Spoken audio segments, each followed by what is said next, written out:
Greetings everyone, I am the infamous Jay for part 5 of the Let's Play Champions Online playthrough. In the last episode, we all took a tour of the powerhouse and learned that that is the area where you can get your powers, everything reset if you want to try another set, things of that nature. Also, during your adventure, I didn't mention in the last part that you can click this button right here and see all of your powers. You can hit the train button while you're adventuring and train up your powers, your stats, and all that without having to leave the area and go to a powerhouse. So that's convenient. But if you are going to what we call retcon, which is basically resetting your powers, you have to go to a powerhouse and talk to a trainer to have them reset. You can have them reset by two ways. Either you get a full respec at the Zen store here, which it would be under, I believe, items.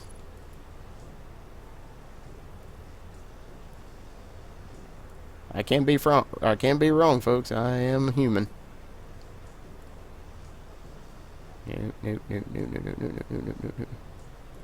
Nope, not there. Powers, maybe? Nope. Nope. Definitely ain't gonna be under that. Services. Ta-da! And let's see here. Here we go. A full retcon token. Rebuild one of your heroes from scratch. Basically, you buy a retcon token. You go into the powerhouse and go ahead and use this. And a single hero can be fully retconned once per token. Unfortunately, as it says here, this service does not permit the switching of archetypes. This is the free-form one. A retrain token will allow for archetypes. You can change the archetype of one of your characters. Gold members, you can change your free-form character to an archetype or archetype character to a free-form, so you can vice versa each one. Additionally, once you retrain your character, you will need to see a powerhouse trainer and select your powers. So there you go. That's one way. The other way, use your in-game money, which would be your globals, nationals, and locals. But I will warn you, at max level, it gets expensive quick. We're talking 800 to 1,000 globals. It's pretty easy to get money, though, but it takes a long bit of grinding to do it. Just warning you. Anywho, we're not here to take and talk about the previous part. We're here to take a tour of the Rennaissance Center. So let's jump down here, and I'm going to activate my travel power, which is acrobatics, where I can run a little faster. This here is the recognition building. This used to be previously the mysticism training building, where you would train your stats in mysticism. Long ago. Showing my age, folks. But at the recognition vendor, over time, you will be getting things, little tokens, it's called recognition, when you defeat enemies. Say, for example, I get some MCPD recognition, which would stand for Millennium City Police Department recognition. I can come here and buy gears and upgrades, which I can get a green accessory box, offensive box, defensive box, utility box. Offensive, defenses, and utility are talking about here.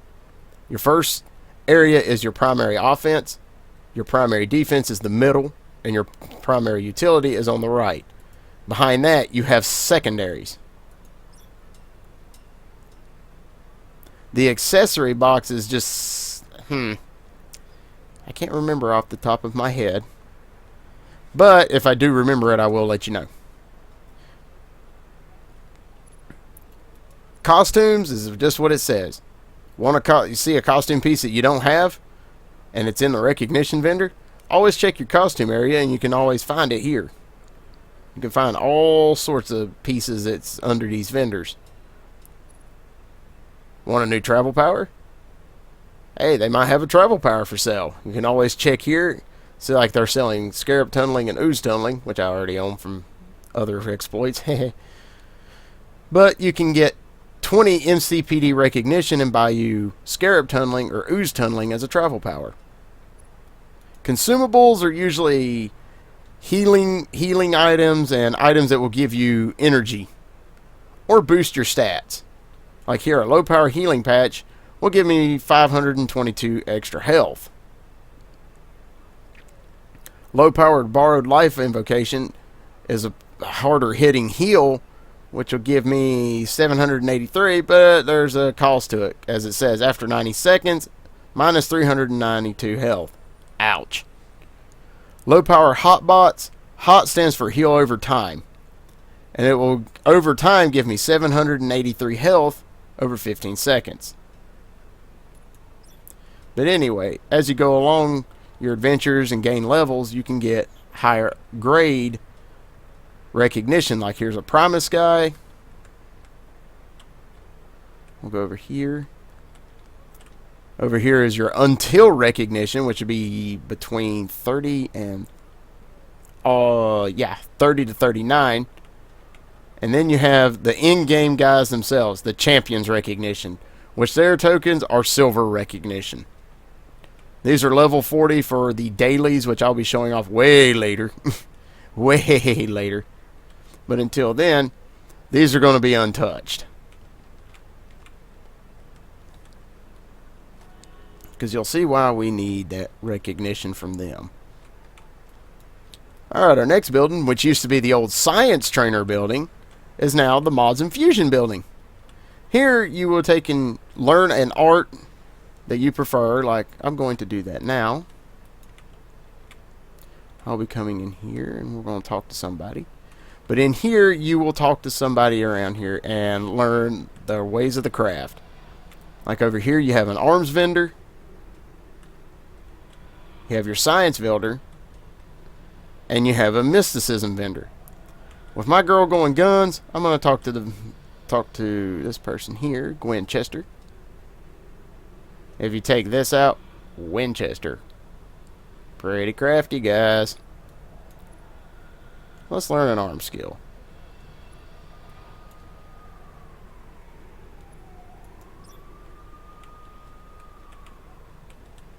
Alright, let's use the arms table. See what they got us.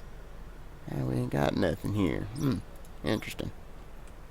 Gonna have to find me a little something.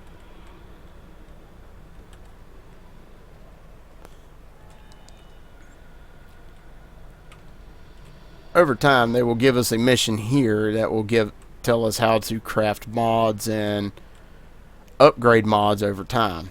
Anyway, we're going to leave here, and we're going to go to our next destination. This you see here, this gigantic building, clad in dark black and green, is Club Capri's. Do you like to roleplay, or RP, or RP for short, in games? Come to Club Capri's. You might be able to find something there. And for those who have a 400-day veterans perk or have lifetime, there is the VIP lounge. Let's see here. Our next building on the list, which used to be the old arms trainer. I miss those days. You just don't know. Is our question night exchange. Question night, huh? Let's check this out. In here, over time, as I showed in the previous video on our currencies, you have questionite and questionite ore. You gain questionite ore, hit the refine button, gain questionite. Well, what do I do with it? Well, you can come in here in this building and talk to one of these guys and go to their store. And you can get questionite gear, which is all this stuff that you see here. Or you can go to the costumes, get some costume pieces. Travel powers, they're special travel powers, which is really high. But I'll show you some tricks to get in questionite. Action figures. Yes, we actually have many action figures in our game too. The Until vendor, which is another vendor, which used to be in the Until building long ago when we used to collect tokens during action packs. You can now get everything here with questionite. I'm sorry, folks. This is a trip down memory lane sometimes when I see this stuff. Modification packs, which will give you a 1 through 6 rank mod. which I'll show off later. Special question at Menagerie, which are become devices, which once you click them, you become what it says there. Like, you can become a gingerbread man, toy soldier, snowman, mummy, ghost, Frankenstein for short. Vehicle weapons. I will be showing off a vehicle later, especially when we get into the really meaty parts of the game, which traveling on foot can be tedious. Heck, it might take me 5 to 10 minutes to travel on foot when I can take a vehicle in the air and fly to my destination as fast as I can and be there in way half the time. But anyway, you can get all of your vehicle mods here for Question 9, up to Mark 2. Anyway, also while you're out venturing around, you can always hit this button here, which is the Question 9 store. Same thing, but you're out on the field and you don't have to come to the building. Save you some time and effort. Let's see, the next thing on our list. This building I'm coming up to on the right, which I'll be passing, is the old... This is the old Unity building. In-game content. Now it's nothing, but you can go up an elevator and see the actual city itself from the bottom. Well, excuse me, from the top, and look down, and you can see how high you can be in this game. No drug jokes intended, folks. Next spot, the exchange, aka the auction house for most of us, or AH for short. In here, you can see if somebody's got something that you want. You can always go to the market terminal and say, for example, let's look up. I'll look up a vehicle. Let's say Grav Bike. So you can find their lockbox, or if we click next a few hundred times, here we are. We can actually buy the bikes that people have put up for auction that, I want the money. You can put it up for auction and go from there by hitting the sell tab. Right now I'm in the buy tab. You can go with all to search just one by searching that, and it'll search everything with what it says there. If you're looking for gear, you can always click here and look up everything in your gear. Devices, as it says, devices which will be down in here, you can buy. A bag, which basically is this. Your holding storage.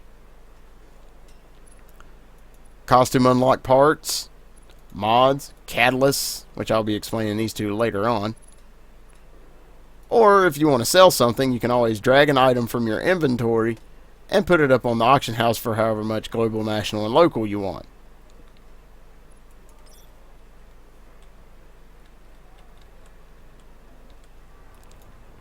Okay, next destination is over here, which is our storage vault. This will become your buddy over time. You can always talk to any of these bankers in here.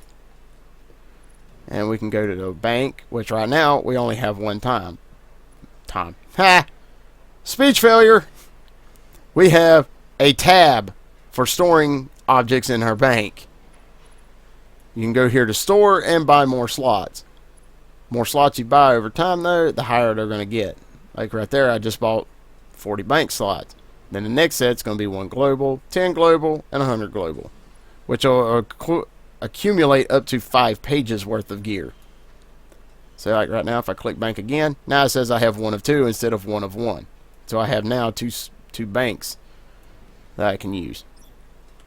Anyway, let's jump on out of here. And that concludes the circle here. Now let's go down here to the inner circle. As in the last part, you see right here, this is the powerhouse. You'll always notice it because it is a giant cog with an inner spinning icon with a ball of lightning blowing all over the place. You'll see heroes going in and out to take and go do their powers, or coming out after just finishing. Right here's the command post, which will be talking to Defender and other characters along the way. We have the Toy Master during a special event. Let's go ahead and talk to him and I'll show it off. You can talk to him and go, there's a mission I don't have. So we're going to do that. Talk about the perk system. What the perk system is basically when you do a certain thing in the game, it's sort of like Xbox Live points. You do a challenge in the game, you get a perk for it. Like that. Perk completed, perked your curiosity. Wow, that felt like a lame pun, but oh well. In our store, his store is during a special Halloween event called the Blood Moon. Blood Moon is insane during Halloween. It is fun.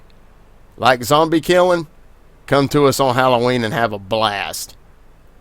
But as you see here, it says you can get a special edition action figure, an undead, and then the hero's name. You have to collect 3 of their parts: legs, head, and torso. You bring them to this man here, and you can combine all 3 and get the action figure. Over here we have the Drifter. What's his story, you might ask? Well, if you do certain things in the game, like unlock a lockbox or some special mission that comes along every now and then, you'll get what they call Drifter Salvage. This is the man you want to talk to give salvage to.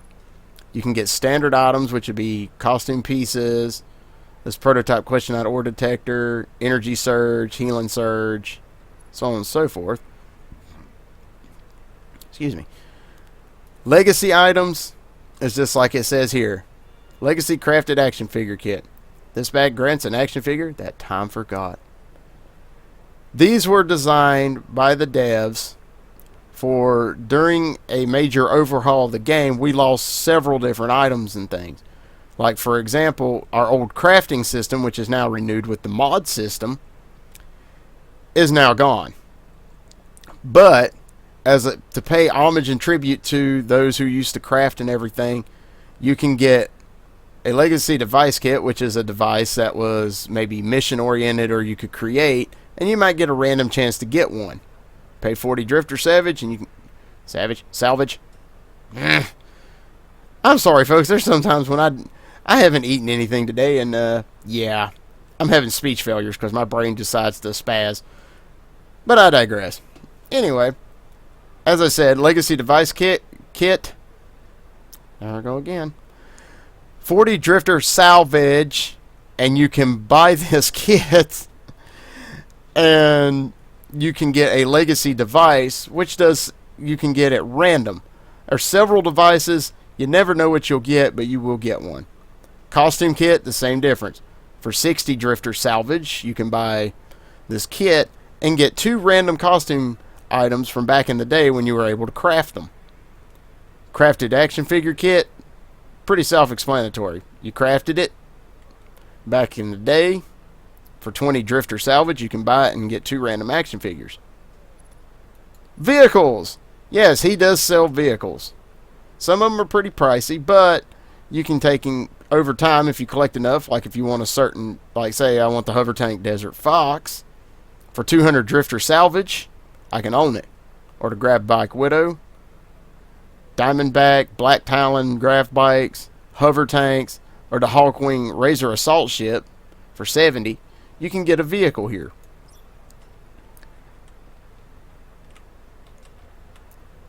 This glowing computer here with Until written on top of it, that's your mailbox. I'm just going to click the button in the mini map. See, like that, it'll show you inbox, compose. But the one thing that you have to use the mailbox for is, say if I got a friend that wants something but he's not online, but I know his @ handle. I can go to compose, and you see these 5 squares that come up? Drop an item in here, put his @ handle, which like mine says at Supersonic J. Subject, which you could tell them, give them a quick brief thing like it's a costume piece.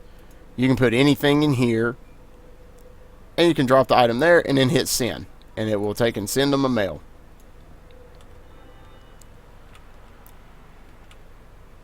Over here under this canopy, we have the homeless shelter volunteer. Talk to this person, and they have a store here. It says 1 minor charitable contribution, 1 star. What do these stars do? if you see up here in my portrait, darn it. Don't worry, folks. I'll fail speech even more later. You can buy your stars back. What these stars do, as it says there, we get a 15% damage and healing star bonus with all 5 stars. But as you get defeated over time, these stars start disappearing. Once that happens, once they're emptied out, you get no bonus damage or healing. So what do? I come talk to the homeless shelter volunteer, and I get a minor charitable contribution and buy it for what their price is, and I take and get my stars back. Over here under the canopy, besides you see these figures, it's not moving. These are mannequins showing off different costume pieces that you can buy in the Zen store. But what mainly is under here are tailors. There's 1, let's zip by them, and 2, 3. We have 3 tailors up underneath here. Next person we have Carnegie the Great, which he is a booster vendor. So let's see what he has. If you buy, he has heal boosters, and you can also buy things with Zen from him, which is star refills, Team Ultra Star refill, healing devices, energy devices, which will fill up this blue bar here for you, a heroic comeback, which has both healing and energy, and you will gain 100% health and energy right off the bat when you click it. Heroic Might, if you have a melee tune and you need more damage, booyah, the Heroic Might is your buddy. But it says plus 33 all damage strength. As it says, it does everything. I'm just used to seeing might equals strength. Oh, what are these? XP boosters. Yes, you can get experience boosters. Much like my heirloom set I showed off in part 4, you can get these you can get an 8-hour booster or a 1-hour booster, and you gain 20% more experience. So if I was to stack this on top of my heirloom set, holy moly. Resource booster, which activate, you get 20% more resources for 1 hour, which that will give you more money. PvP tokens, if you want tokens from PvP, you can always take and collect one of these and go into PvP matches and get 100% more PvP tokens for 6 hours. Tokens of merit boost, you get 100% more tokens and merits. But again, you're buying these with Zen. And I'll give you a little bit of a lesson here. Believe it or not, 1 Zen is equal to 1 United States penny. I don't know what the other currencies are, but we know for a fact that me and a couple friends, after we did some number crunching and things, 1 Zen equals 1 penny. So if it says 225 Zen, it's $2.25. Just letting you know. And there you have it. We have successfully went through the Rennaissance Center. I am the infamous Jay, and I will see you next time when we go talk to Defender and get powered up. Video Star, which is going to see. Okay, let's see that. And on Alert Westside, which will be speaking to Kodiak in Westside. I am the infamous Jay, and I will see you next time for part 6 of the Let's Play